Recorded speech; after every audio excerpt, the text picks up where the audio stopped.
कर रहे होंगे कि हमारे कम से कम आज कुल में, परिवार में किसी ने शिव महापुराण की कथा करवा कर अपने जीवन को और हमारे कुल को सार्थक कर दिया, साधु कर दिया।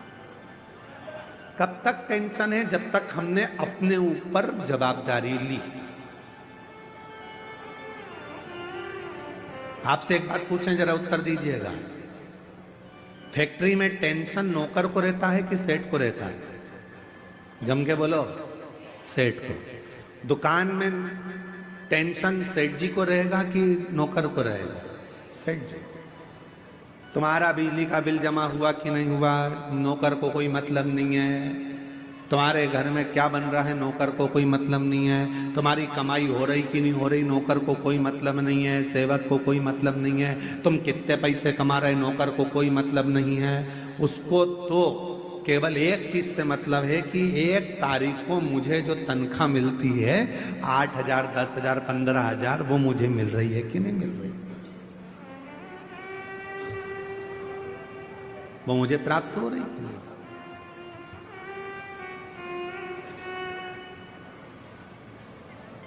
कितना कोहरा है जी, इतना भारी कोहरा, और उसमें ये शिव महापुराण की कथा, बड़ा आश्चर्य वाला विषय है। शिव भक्त होता था।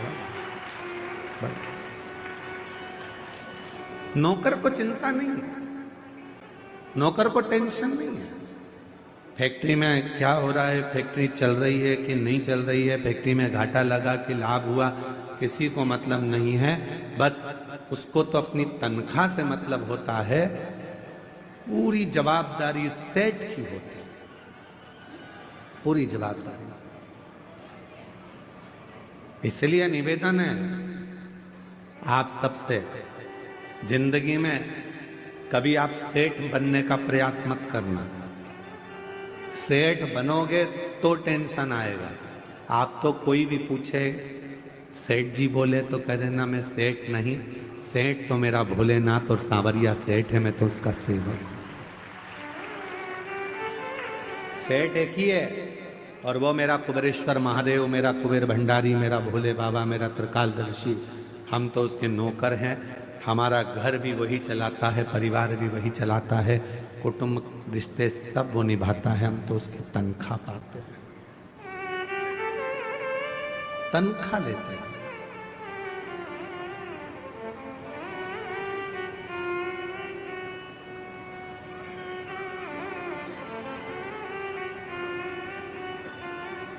तेरी नौकरी सबसे सुंदर है बाबा, उससे बढ़कर कुछ नहीं, कुछ नहीं, उससे जोरदार कुछ है ही नहीं। जब से तेरा गुलाम हो गया, तब से मेरा भी नाम हो गया।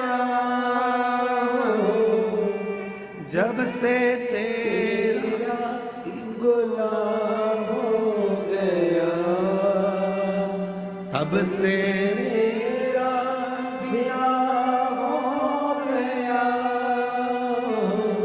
वरना औकात क्या थी मेरी, वरना औकात क्या थी मेरी। सबसे बढ़िया है सबसे खरी,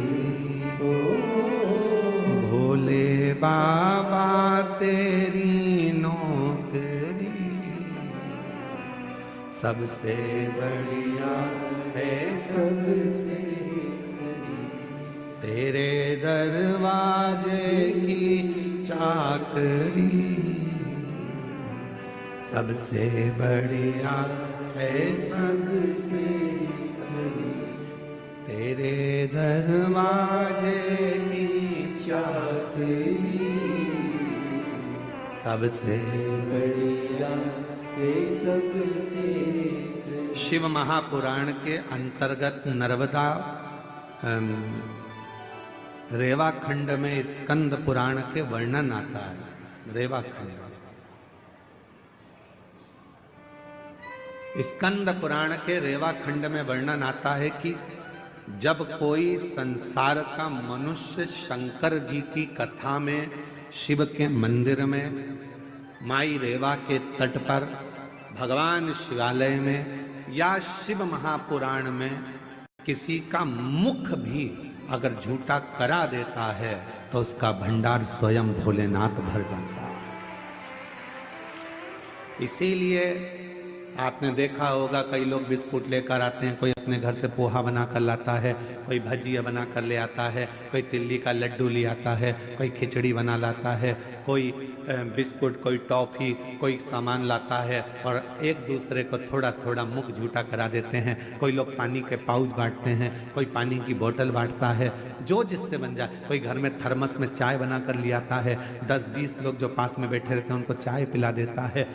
अर्थात मुख झूठा कराने का वर्णन भी हमारे यहाँ स्कंद पुराण के रेवा खंड में वर्णन आता है कि जो माँ रेवा के तट पर भगवान शिव की शरणागति में, शिव के शिवालय में, शंकर की कथा में अगर आए हुए शिव भक्तों को यदि मुख भी झूठा करा देते हैं तो उसके घर की अन्नपूर्णा कभी शिव समाप्त नहीं होने देते, उसका भंडार भरता है।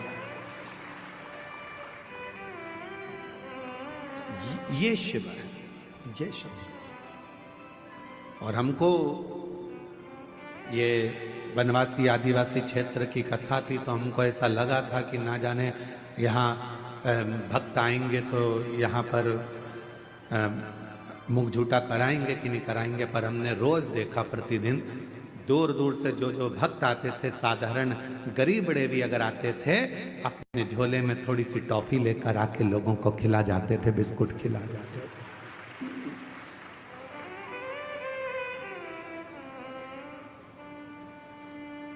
यदि परमात्मा आपको सामर्थ्यवान बनाए, जितेंद्र जी आपके लिए एक पत्र आया था, कल हम पढ़ नहीं पाए। उस पत्र में लिखा था कि हम सप्तूर कथा में गए पर जो भोजन व्यवस्था यहाँ कच्चे गांव में मिली, ऐसी भोजन व्यवस्था कहीं नहीं मिली। एक बार जजमान परिवार के लिए जोरदार ताली बजाइए। साधुता यार, बहुत साधुता है। इतनी अच्छी व्यवस्थाएं जो दी गई, साधुता आपके हृदय को, आपके भाव को कि शिव के प्रति आपका इतना समर्पण। जब से तेरा गुलाम हो गया, तब से मेरा भी नाम हो गया।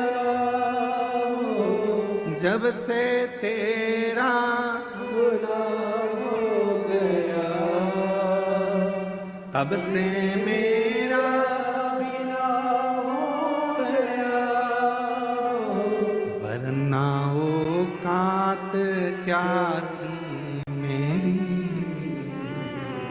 वरना औकात क्या थी मेरी।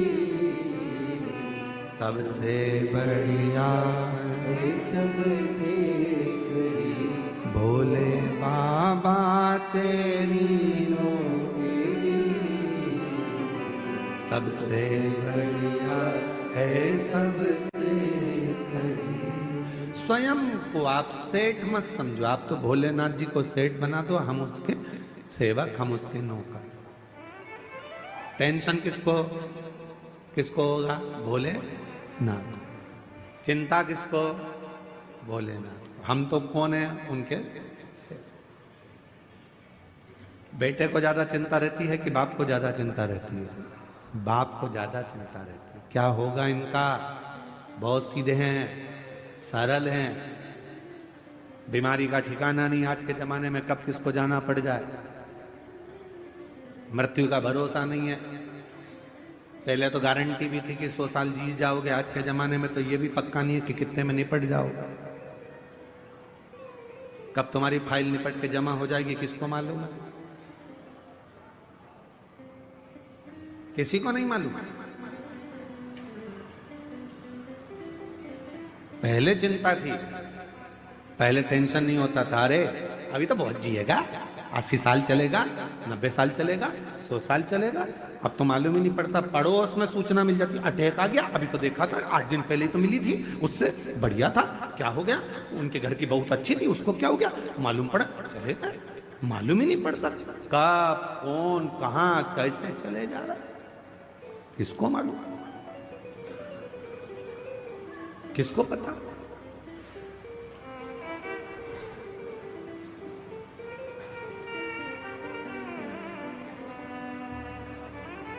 सुबह उठा करो ना रोज सुबह सुबह, सबसे पहले उठते से ही, सबसे पहले उठते से ही जैसे तुम्हारे नेत्र खुले सो के उठो, वैसे ही भले पलंग पर पड़ी पड़ी आंख खुलते से ही भगवान को धन्यवाद देना, आज फिर जिंदा उठा दिया, आज फिर जिंदा उठा दिया। मालूम पड़े रात को सो रही थी और निपट गई तो किसको मालूम, किसको पता, आज फिर जिंदा उठा दिया। बहुत धन्यवाद भोलेनाथ, एक दिन और दिया, आज और खुशी से जीऊंगी, खूब मेहनत करूंगी, संघर्ष करूंगी, परिश्रम करूंगी और उन्नति की सीढ़ी पर चढ़ के रहूंगी, पर कल भी ऐसी कृपा करना, नहीं तो मालूम पड़े निपटा दे, टेंशन मत देना, रोज उठो, रोज धन्यवाद दो, तेरी बड़ी करुणा, तेरी बड़ी। सुबह पहले रात को सो तो जम के बोलकर सो, पास में पति है, पत्नी है, बच्चे हैं, जो भी हैं परिवार में, सोने से पहले एक बार सबसे कहो श्री शिवाय नमस्तुभ्यम। उठो तो धन्यवाद दो, आज फिर उठ गई हूं तेरी कृपा से, तेरी करुणा से, बड़ी करुणा, बड़ी।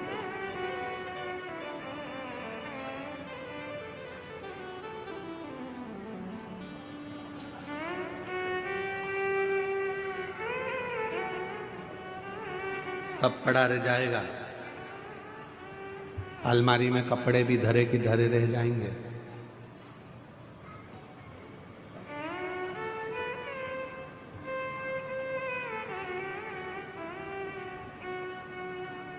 कई लोग तो हमसे भी कहते हैं सियोर वाले महाराज तुम इतना सोना वोना पहन के कथा वाचते हो, जजमान दिए हैं, भोलेनाथ की कृपा है,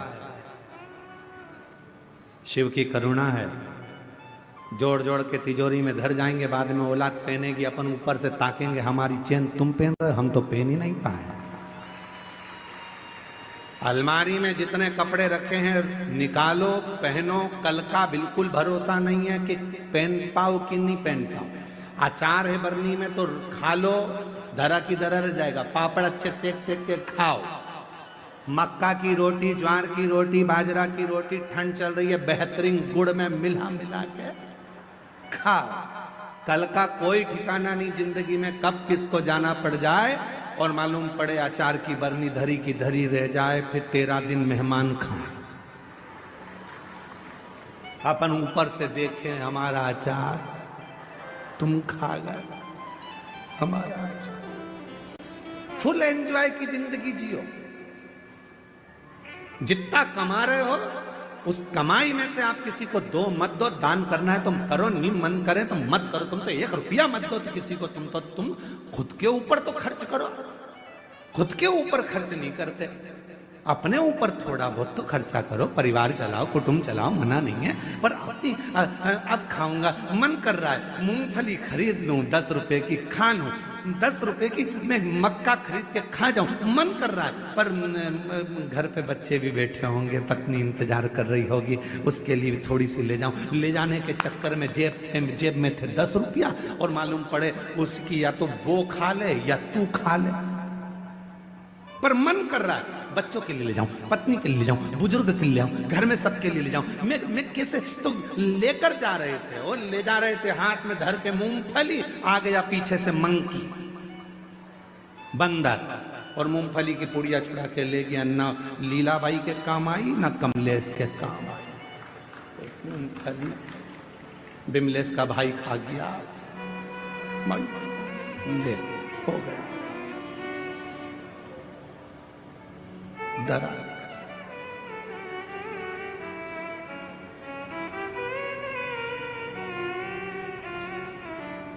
उस समय पर कोई नहीं आएगा, कोई भी नहीं, सारा घर परिवार सब धरा। एक बात और सुनो, बहुत अच्छी सुंदर बात है। देखो, जिस स्कूल में तुम पढ़ाई कर रहे हो उस स्कूल की बस बच्चों को लेने आती है। सही है कि गलत है? अरे बोलो तो जम के। तुम्हारे यहाँ है ऐसा? है ऐसा है कि नहीं है?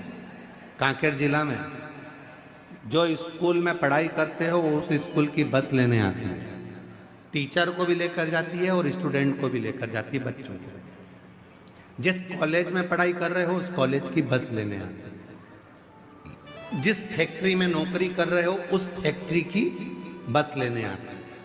तुम बहुत बड़े ओहदे पर जज बन गए, अच्छी कुर्सी पर बैठ गए, तो सरकार की गाड़ी तुमको लेने आती है।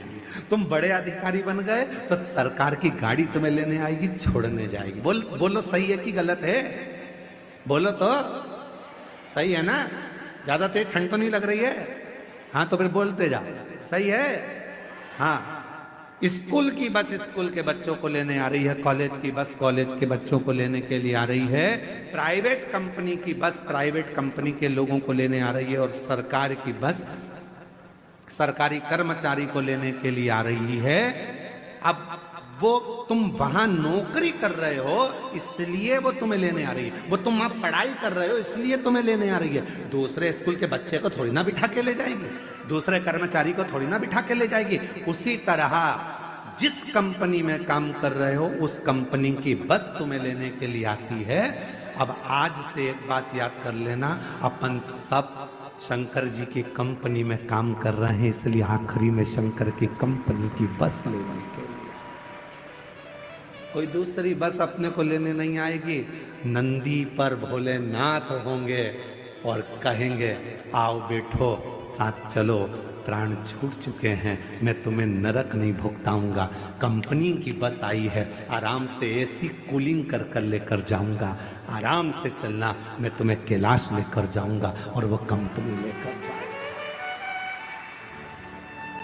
अंत समय प्रभु आना पड़ेगा, वचन दिया तो निभाना पड़ेगा। अंत समय प्रभु आना पड़ेगा, वचन दिया तो निभाना पड़ेगा। आए ना आए प्रभु कुटुंब कबीरा, अंत समय प्रभु आना पड़ेगा, वचन दिया तो निभाना पड़ेगा। अंत समय में तुझे आना है, वचन दिया था। शिव पुराण में बैठकर कहा था, सियोर वाले महाराज ने बोला था, हम नहीं मानते कि सियोर वाला महाराज कथा करता है, हम तो ये मानते हैं कि हमारा विश्वनाथ कथा करता है। तो हमने तो उनकी वाणी को शिव की वाणी मानी और वचन दिया था कि तुम घबराना नहीं, आखिरी में उसकी गाड़ी लेने के लिए आएगी। तो मुझे यमराज लेने नहीं आना चाहिए, मुझे यम के दूत नहीं आना चाहिए। अंत समय में आए तो तू आना।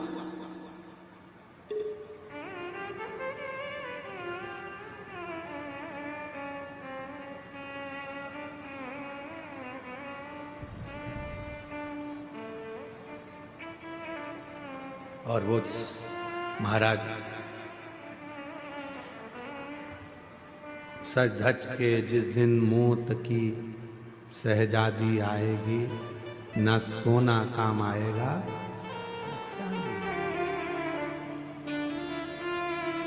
कोई पलंग पर पड़ा हो, अंतिम सांसें गिन रहा हो।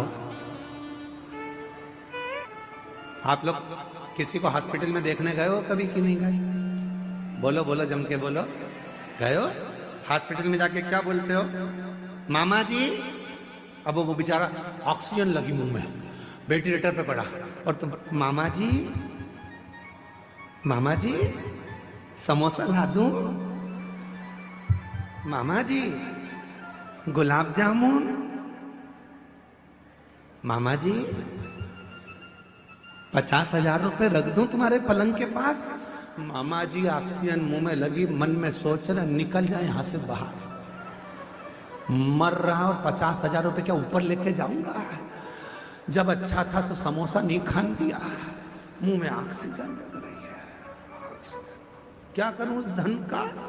मरने वाले व्यक्ति को ना समोसा चाहिए, ना गुलाब जामुन चाहिए, ना तुम्हारा धन चाहिए।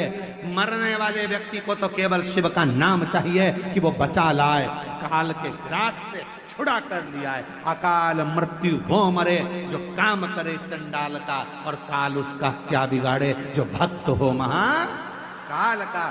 अंत समय में उसको चाहिए कि कोई ऐसा मिल जाए जो मुझे श्वास ला कर दे दे, कोई ऐसा मिल जाए मेरी ऑक्सीजन ला कर दे दे, कोई ऐसा मिल जाए कि मुझे ठीक कर दे। मुझे धन नहीं चाहिए, समोसा कचौड़ी नहीं चाहिए, 2 एकड़ जमीन नहीं चाहिए। केवल अंतिम समय में भगवान से प्रार्थना करता है कुछ श्वास और दे दो, और वो श्वास परमात्मा कहेगा मैं देने को तैयार हूं। पर एक बात याद रखना कि तूने अपनी श्वास को क्या शिव पुराण में लगाया था?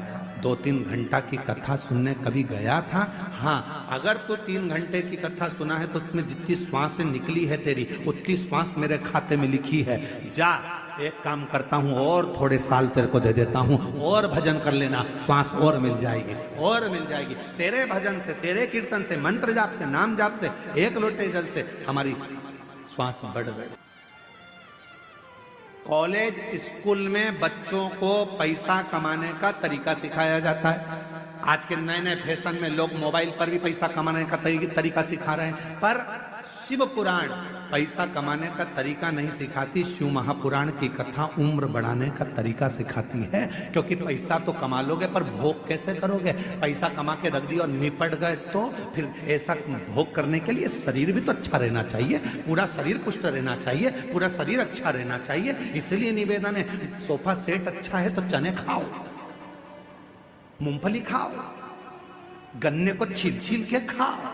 जब सोफा सेट ही नहीं रहेगा तो चने क्या कूट के खाओगे? अच्छा शरीर है, भगवान नाम लो, भजन करो।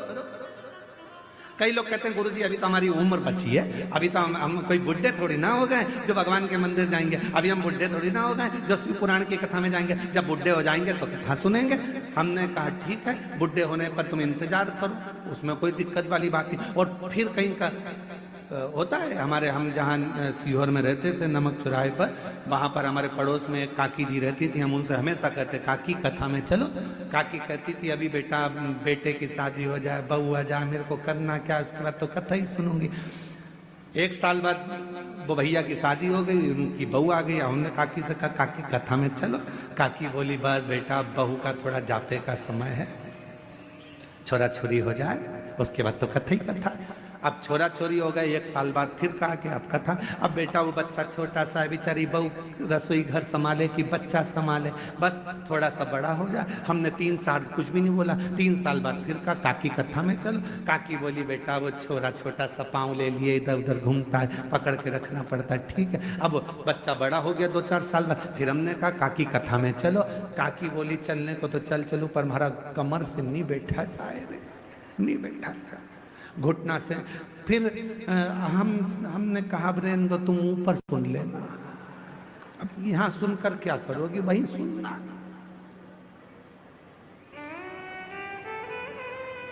एक दिन हमारी सासू जी से हंसकर बोली जेठानी, राम नाम को सुमिरन कर ले, 2 दिन की है जिंदगानी। एक दिन हमारी सासू जी से हंसकर बोली जेठानी, राम नाम को सुमिरन कर ले, 2 दिन बस 2 दिन का जीवन है, उसको तुम कैसे जियोगे ये तुम्हारे ऊपर निर्भर करता है। तुम कितनी खुशी से, आनंद से, भक्ति से, भजन से, स्मरण से जी लो, यही जीवन है, यही आनंद। शिव कथा क्या कहती है? शंकर भगवान बैकुंठ में रह रहे हैं क्या? बोलो जम के नहीं। शंकर भगवान के पास में डनलप के गद्दे हैं क्या? बोलते जाओ नहीं। शिव जी के पास सोने के जेवर हैं? नहीं। उनके पास जो जेवर है तुम्हारे घर में आ जाए तो तुम भग जाओ, सांप बिच्छू। ना शंकर भगवान के पास सोने के जेवर हैं, ना शंकर भगवान के पास में डल्लभ के गद्दे हैं, ना शंकर भगवान के पास में बंगला है, ना उनके पास में गाड़ी है। शिव जी से सीखो, खुले आसमान में रहते हैं, खुले आसमान। सांप के जेवर पहनते हैं, कानों में बिच्छू पहनते हैं, मृगछाला को नीचे पहनते हैं, फिर भी अपने परिवार के साथ हमेशा स्माइल देते मिलते हैं, खुशियों में मिलते हैं, खुशियों। इसलिए भगवान शंकर का पूरा परिवार,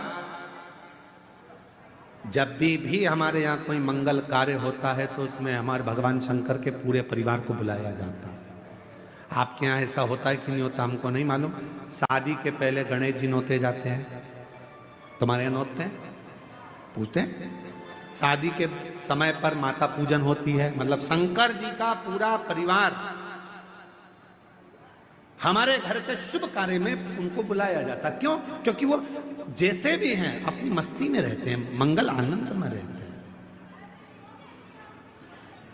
मंगल। इसलिए शादी में सबसे पहले अगर कोई वो गाना गाते हैं, क्या बोलते हैं उसको, दूल्हे को क्या कहते हैं शादी में? बन्ना, और दुल्हन को बनी। दूल्हे को बना, दुल्हन को बनी, और दोनों में ही नहीं बनी तो काय का बना और काय की बनी।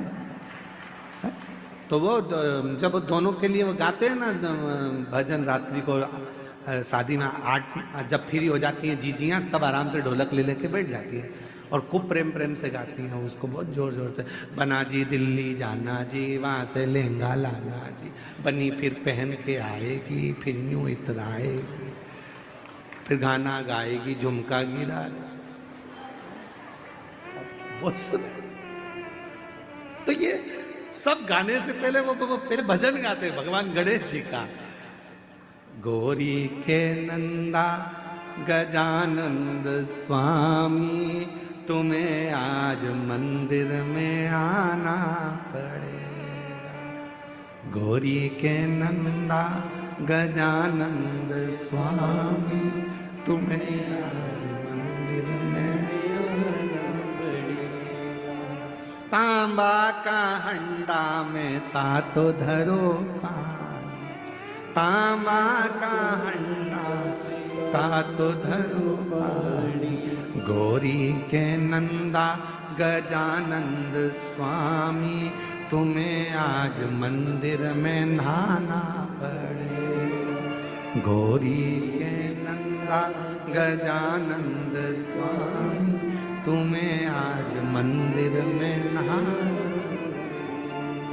सोने की थाली में भोजन परोसा, सोने की थाली में भोजन परोसा। गौरी के नंदा गजानंद स्वामी, तुम्हें आज मंदिर में खाना पड़ेगा। बाबा, सब करने से पहले भगवान गणेश जी को निमंत्रण, सब कार्य से पहले माँ देवी को निमंत्रण, सब कार्य से पहले भगवान षडानंद को निमंत्रण, सब कार्य से पहले भगवान कुल देवता को निमंत्रण। ये क्या है? मतलब शंकर भगवान वीराने में रहते हैं, कैलाश पर रहते हैं, एकांत में रहते हैं, उसके बाद भी शंकर भगवान अपनी मस्ती में, अपने आनंद में, शिव भक्ति में, बड़े भगवान शंकर अपनी मस्ती में रहते हैं। इसलिए सबसे पहले मंगल कार्य में उनके परिवार को बुलाया जाता है।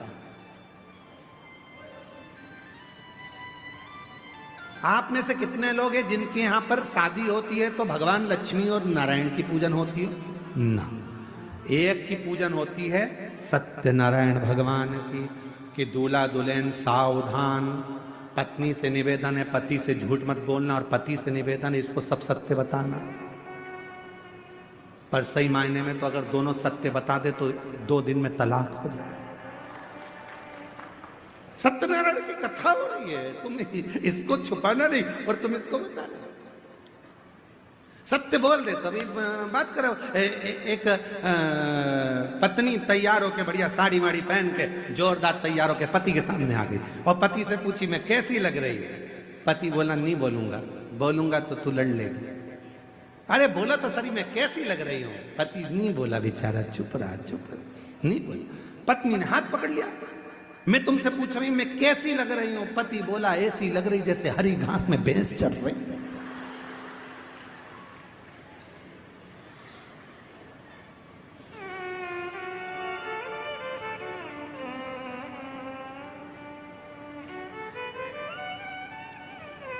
पत्नी कुछ नहीं बोली।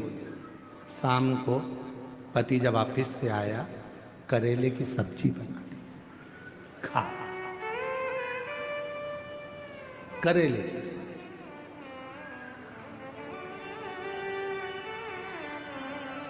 सत्य होती है। शादी ब्याहों में लक्ष्मी नारायण भगवान का पूजन नहीं, सत्यनारायण भगवान का पूजन होता है। शादी ब्याहों में भगवान गणेश जी का पूजन होता है। माँ अम्बा जगदम्बा जगतधात्री दुर्गा भवानी की माता पूजन होती है। भगवान शिव की आराधना कुल देवता के रूप में, पितृदेवता के रूप में होती है, शिव की आराधना। पर मंगल कार्य में भगवान शिव के पूरे परिवार को बुलाया जाता है। क्यों? क्योंकि वो जहां रहते हैं वो शांति और सुकून से रहते हैं, उनको बहुत ज्यादा से मतलब ही नहीं, वो अपनी मस्ती में जिंदगी,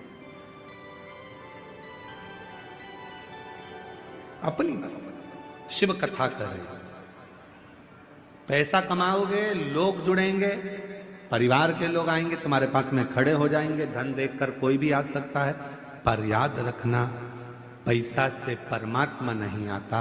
परमात्मा को पाने के लिए तो उसका भजन करना पड़ता है, उस पर विश्वास करना पड़ता है, तो वो मिले।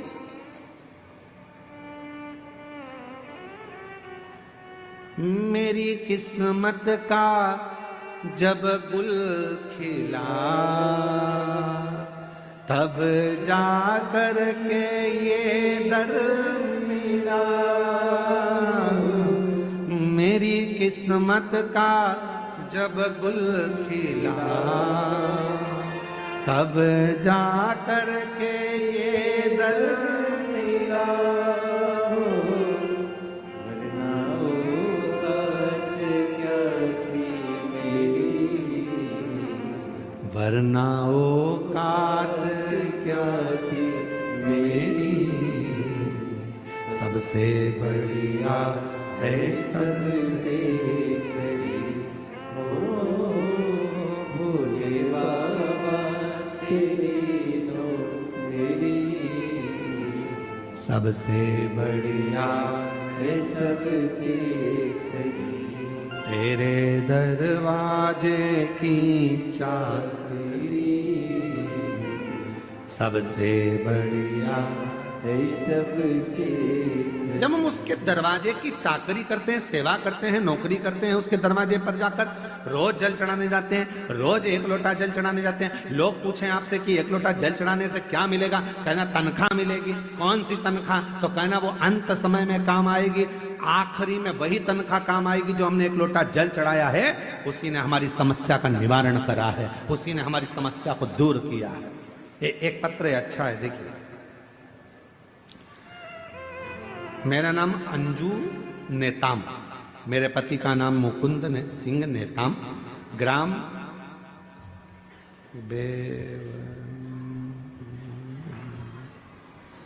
आओ रे जल्दी आओ, गांव का नाम बताओ। मेरा नाम अंजू नेताम, पति का नाम मुकुंद सिंह नेताम, और ग्राम तुम पढ़ो बेमतरा है, तो हमने सुना था बेवरती, जिला कांकेर की निवासी। गुरुजी, मेरे पति को विगत 15 वर्षों से शराब पीने की आदत थी और नशे में धुत इधर उधर घूमते रहते और कहीं भी गिर पड़े। जान पहचान वाले व्यक्ति मेरे पति को घर छोड़ जाते। मेरे पति का काम पे जाते थे ना, उनकी कोई दिमागी स्थिति ठीक रहती थी, साथ ही परिवार की आर्थिक स्थिति भी ठीक नहीं रहती थी। कहीं बैठी हो जीजी तो हाथ हिला सकती हैं। मेरा नाम अंजू नेताम, पति का नाम मुकुंद सिंह नेताम। मैं बहुत परेशान थी। पड़ोस की दीदी ने मुझे शिव पुराण के बारे में बताया। तब से मैंने शिव पुराण कथा सुनना और देख